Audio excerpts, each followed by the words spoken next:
Canan is who gáil sáte as a cháin an how GCV pin is it me héine hí as gopit kann is háin an fiúsna bh tchas.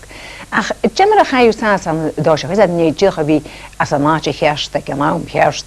is can dé seo álas a magad can it a bhí seinní bealún ré sin neorá suite agad. Well, háisi mi sé go trá dúach nar me go bhe a bháthair hánig sé agus bheit sé dúach mar séna a héin agus a sé leis a choir ciúil chuteach agus rú ile bheit ana bheith chicasc ceáil agus na háann go chláán ile a bheith séna go bhád mar sin thuirmí sin dúach go trá agus bheit dúach misnecha ar ceáil cálaigh chuirt mar sin.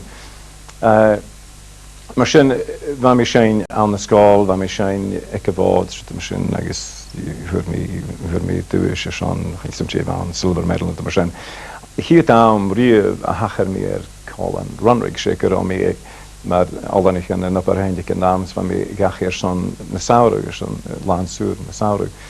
agus bha dás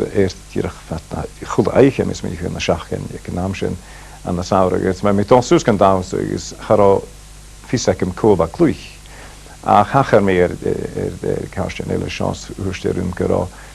cálan úr seo clúich sé runring a bhans fan féinnig bach cóa hána cálan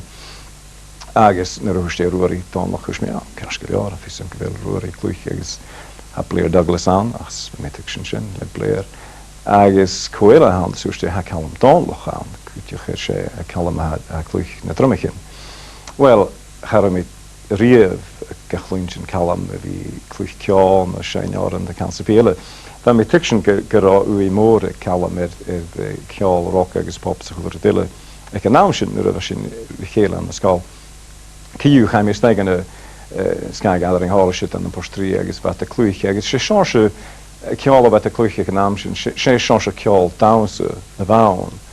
ach chané sé rutéidir jaalaite bhán, chané seáse style tradition a bhán nítir. Bheit picin mar a bheit seáse ceála bheit a tíanamh an assassin le ceáil folk rock a bheit dáman chuirse an náam sin mar cálan Fairport Convention suta mar sin. Agus nuair a hánig mí sta ba mis díreachas mínig gorá gorá rút éidir jaalaite ann agus sé seáse fuin go beáil a bhán. Agus nuair a bheit a clúiche seán dásaichin, bheit dul dhé seán díreacha seán a bhí féin díreach began cúpatís rút mar sin bhí agus nuair a bheit étain a dul dhé ar ástúlar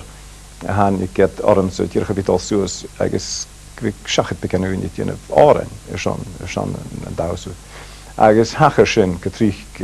an na saoirg sin agus ag déirige saoirg